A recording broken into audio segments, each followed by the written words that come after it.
এটা হচ্ছে ঐতিহাসিক দেবর দিঘি। মূলত অনেক জায়গায় এই ছবিটাই আমরা পাই, এই দিঘির এই ছবিটা। দিঘির মাঝে একটা পাথরের তৈরি আর কি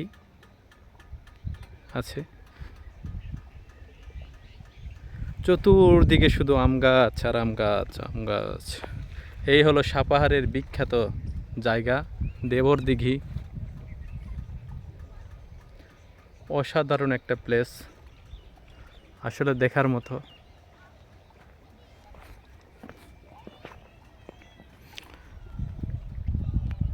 এই আপনি কাজ করেন।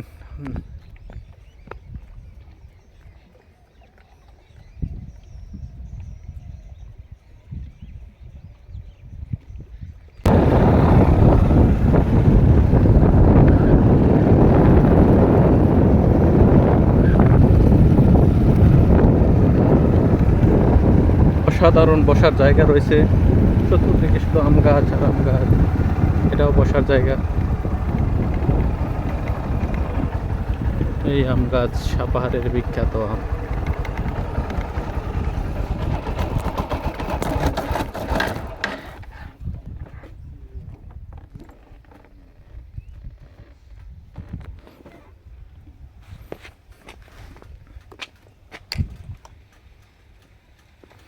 এটাই হলো দেবর দিঘি।